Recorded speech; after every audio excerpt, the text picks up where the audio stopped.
వెనుక ఒక శక్తివంతమైన కథ ఉంది.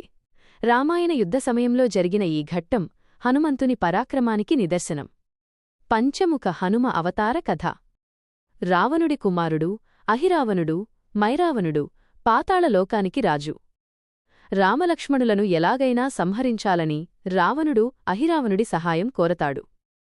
అహిరావణుడు విభీషణుడి రూపంలో వచ్చి రామలక్ష్మణులను మాయచేసి పాతాళలోకానికి తీసుకువెళతాడు.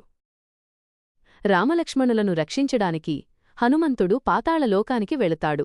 అక్కడ అహిరావణుడిని చంపాలంటే ఒకేసారి 5 దిక్కులలో వెలుగుతున్న 5 దీపాలను ఆర్పాలని హనుమంతుడు తెలుసుకుంటాడు. ఆ 5 దీపాలు 5 దిక్కులలో ఉంటాయి. వాటిని ఒకేసారి ఆర్పడం సామాన్య రూపంతో సాధ్యం కాదు. అప్పుడు హనుమంతుడు పంచముఖ రూపం ధరిస్తాడు.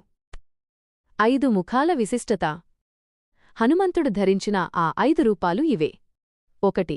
హనుమ తూర్పుముఖం. ఇది అసలు రూపం. ఇది పాపాలను హరిస్తుంది మరియు చిత్తశుద్ధిని ఇస్తుంది. 2. నరసింహ దక్షిణముఖం. ఇది భయాన్ని పోగొడుతుంది, విజయాన్ని చేకూరుస్తుంది. 3. గరుడ పశ్చిమముఖం. ఇది విష ప్రభావాల నుండి రక్షిస్తుంది మరియు మంచి ఆరోగ్యాన్ని ఇస్తుంది. 4. వరాహ ఉత్తరముఖం. ఇది గ్రహదోషాలను తొలగిస్తుంది మరియు ఐశ్వర్యాన్ని ఇస్తుంది. 5. హయగ్రీవ ఊర్ధ్వముఖం. ఆకాశం వైపు. ఇది జ్ఞానాన్ని, తెలివితేటలను ప్రసాదిస్తుంది. ముగింపు. ఈ పంచముఖ రూపంలో హనుమంతుడు ఆ 5 దీపాలను ఒకేసారి ఆర్పివేసి అహిరావణుడిని సంహరిస్తాడు. అనంతరం రామలక్ష్మణులను తన భుజాలపై ఎక్కించుకుని తిరిగి సురక్షితంగా యుద్ధభూమికి తీసుకువస్తాడు.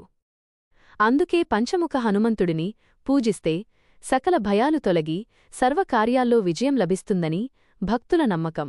మీరు మీ